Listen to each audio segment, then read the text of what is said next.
Bonjour Ilana, bonjour à toutes et à tous. Dans la paracha Shemot, on voit l'action héroïque des sages-femmes qui n'ont pas écouté Pharaon à tuer les garçons et laisser vivre les filles. Et on nous dit qu'elles ont craint Dieu. Vayas lahem batim, alors il aura fait des maisons. Qui? Il n'y a pas marqué le sujet qui leur a fait des maisons et quelles maisons. Alors, on pourrait dire au sens littéral, Vayas lahem batim, c'est Pharaon qui a fait des maisons pour les sages-femmes et pour les femmes qui allaient accoucher, pour pouvoir concentrer les lieux et que les sages-femmes puissent se tuer, parce qu'elles disaient qu'elles arrivaient trop tard pour pouvoir tuer les enfants mâles. Et finalement, c'était la première clinique que l'on a eue dans cette époque de l'Égypte. Comme on retrouve aussi les premières allocations familiales, quand la fille de Pharaon va recueillir le petit Moshe et qu'elle n'arrive pas à faire nourrir ce bébé par une nourrice égyptienne et que la sœur de Moshe propose à la fille de Pharaon que sa mère puisse allaiter l'enfant sans dévoiler que c'était sa mère. Et la fille de Pharaon va dire d'accord à Myriam, va chercher une hébreu pour allaiter cet enfant.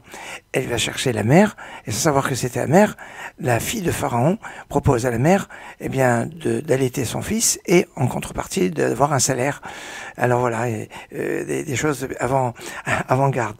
Mais on peut avoir une autre lecture. La lecture de Rashi va être que Vayas lahem batim, il aura fait des maisons à propos des sages-femmes donc qui n'ont pas écouté Pharaon et qui ont laissé vivre les garçons et les filles et pas seulement que les filles.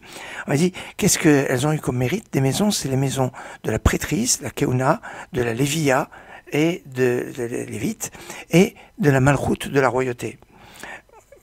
Le Beth Lévi pose la question, pourquoi justement ces trois choses-là, de la prêtrise, de la Lévite, Lévia et la royauté? Parce que si les sages-femmes avaient écouté Pharaon, à la vérité, elles auraient laissé les filles en vie, les filles auraient donné des enfants hébreux, puisqu'on va d'après la mère pour donner la judaïté, même déjà à cette époque, oui, pour donner la judaïté à l'enfant, et donc les enfants, même si les pères auraient été des Égyptiens, auraient été donc dans la continuité de leur mère. Sauf que si la judaïté, l'identité passe par la mère, le yichus, c'est-à-dire le principe de la famille, passe par le père.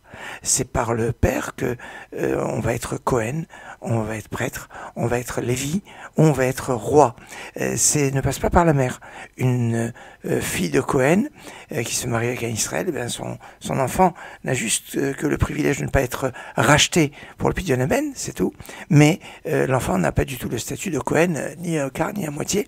Il a un statut de Israël, parce qu'on va d'après le père pour la prêtrise, la Lévia et la royauté. C'est pour cela que comme elles ont fait vivre les garçons et elles n'ont pas tué, eh bien elles ont eu comme mérite d'avoir dans leur descendance les prêtres qui vont descendre comme Aaron, les Lévim et puis la royauté.